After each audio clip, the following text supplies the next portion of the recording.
तन्वी, इस गाउन और स्टाइलिंग का जो भी पैसा लगा है वो मैं तुझे जल्द से जल्द लौटा दूंगी। ये सुनकर तन्वी ने कहा कि क्या यार, तू हमेशा पैसे लौटाने की बात करती है, मुझे इसके पैसे नहीं चाहिए। तन्वी की बात सुनकर अंतरा ने कहा कि मैं जानती हूं कि तेरे पास पैसों की कमी नहीं है, लेकिन मैं हमेशा तेरे सहारे तो अपनी जिंदगी नहीं गुजार सकती ना। अंतरा की बात सुनकर तन्वी ने कहा कि अरे मेरी खुददार दोस्त, ये सब बातें बाद में करे, पहले यहाँ जिसके लिए आए हैं वो कर ले। ये सुनकर अंतरा ने भी ज्यादा दलील नहीं की। तन्वी ने यॉट के एंट्रेंस पर इनविटेशन कार्ड दिखाया और दोनों अंदर गई। ऊपर पहुंचकर अंतरा ने देखा कि वहां पर काफी सारे लोग आए हुए थे। यॉट के डेक पर पहुंचकर अंतरा की आंखें खुली की खुली रह गई। जिंदगी में पहली बार वो यॉट पर आई थी। अंतरा ने देखा कि एक तरफ गोलाकार में सोफे लगे थे जहां पर कुछ लोग बैठकर बातें कर रहे थे, दूसरी तरफ एक छोटा सा स्विमिंग पूल था। अभी पूरी तरह से अंधेरा नहीं हुआ था, फिर भी यॉट की लाइट्स ऑन हो चुकी थी और उन लाइट्स की वजह से यॉट की खूबसूरती और निखर गई थी। एकदम धीमा इंस्ट्रूमेंटल म्यूजिक बज रहा था। कुछ लोग डेक के बीच में लगे खाने और ड्रिंक्स के काउंटर पर थे, तो बाकी लोग अलग अलग ग्रुप बनाकर ड्रिंक करते करते बातें कर रहे थे। ऐसी पार्टी इसीलिए अरेंज की जाती थी ताकि पार्टी के बहाने कोई नए बिजनेस रिलेशंस बना सके और कोई नए पर्सनल रिलेशंस बनाए। अंतरा यॉट के माहौल को देखने में लगी हुई थी। तब तन्वी ने कहा कि ये यहाँ भी पहुंच गए। तन्वी की आवाज सुनकर अंतरा ने तन्वी जिस दिशा में देख रही थी उस तरफ देखा और वो चौंक गई। अंतरा ने देखा कि उन दोनों से कुछ दूरी पर एक ग्रुप था जिसमें रुद्र गायत्री का हाथ थामकर उसे एक जगह पर बिठा रहा था। गायत्री ने मुस्कुराते हुए रुद्र से कुछ कहा, जिसे सुनकर रुद्र भी मुस्कुराने लगा। उन दोनों को देखकर तन्वी गुस्से से तिलमिला गई और उसने कहा कि रुद्र की बेशर्मी तो देख, अभी तक डिवोर्स हुआ नहीं है, फिर भी अपनी इस गर्लफ्रेंड को खुलेआम लेकर घूम रहा है। आज अगर इसको सबक नहीं सिखाया तो मेरा नाम भी तन्वी कश्यप नहीं। इतना बोलकर तन्वी गुस्से में रुद्र और गायत्री की तरफ गई।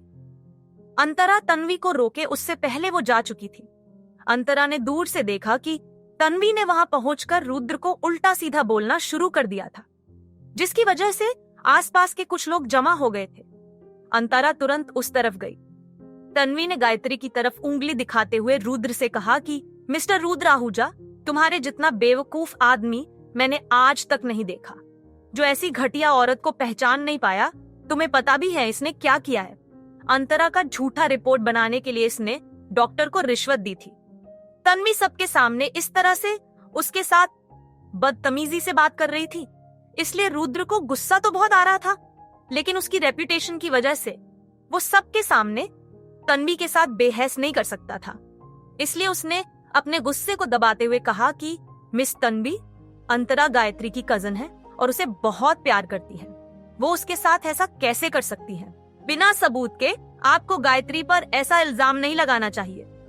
ये सुनकर तन्वी ने ताना मारते हुए कहा कि हाँ, मैं तो भूल ही गई थी कि तुम इसके प्यार में अंधे हो चुके हो। तुम इसके खिलाफ किसी की बात क्यों मानोगे? खैर, तुम्हें सबूत ही चाहिए तो ये लो। इतना बोलकर तन्वी ने अपने फोन में हॉस्पिटल के सीसीटीवी वाला वीडियो निकालकर रुद्र को देते हुए कहा कि अपनी आंखों से देख लो अपनी दूध से धुली गायत्री का कारनामा। रुद्र ने वीडियो में देखा कि गायत्री ने डॉक्टर को पैसे दिए। रुद्र कुछ कहे उससे पहले गायत्री ने तन्वी की तरफ उंगली दिखाते हुए कहा कि ये झूठ बोल रही है रुद्र। इतना बोलकर उसने रुद्र की तरफ देखते हुए कहा कि रुद्र, तुम्हें तो पता है कि डॉक्टर पटेल की मम्मी से मेरी काफी अच्छी पहचान है। उन्होंने प्रेगनेंसी की शुरुआत से ही मेरा कितना ध्यान रखा है, इसलिए मैंने तो बस एज अ थैंक यू उन्हें कुछ एक्स्ट्रा पैसे दिए थे। मुझे क्या पता था कि अगले ही दिन मम्मी जी अंतरा का वहीं पर टेस्ट करवाएगी। ये बोलते हुए गायत्री की आंखें नम हो गई।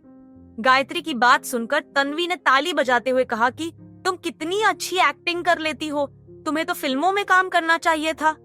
इतना बोलकर तन्वी ने आसपास मौजूद लोगों की तरफ देखते हुए कहा कि आप लोगों को पता है, इसकी बहन ने इसे पढ़ाने के लिए खुद पढ़ाई छोड़ दी और अब इसी ने अपनी ही बहन के संसार में आग लगाई। ये सुनकर रुद्र को गुस्सा आ गया और उसने तन्वी से कहा कि अब तुम अपनी हद पार कर रही हो तन्वी, अब मुझे सब कुछ समझ आ रहा है। तुम्हें अंतरा ने यहाँ ये सब ड्रामा करने भेजा है। उसे जाकर कह देना कि वो कितनी भी कोशिश कर ले, गायत्री को वो मुझसे अलग नहीं कर सकती।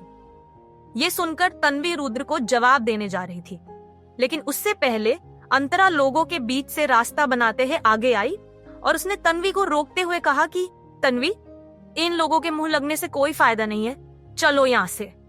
वो तन्वी को वहां से लेकर जा रही थी, तब गायत्री ने बेचारी बनने का नाटक करते हुए कहा कि अंतरा, तुम लोग रुद्र को भला बुरा मत कहो प्लीज।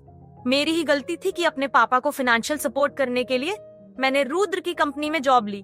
और गायत्री आगे कुछ कहे उससे पहले अंतरा ने उसके गाल पर एक तमाचा मारा और कहा कि ये अपनी मनहूस जबान से मेरे मामा का नाम लेने के लिए था।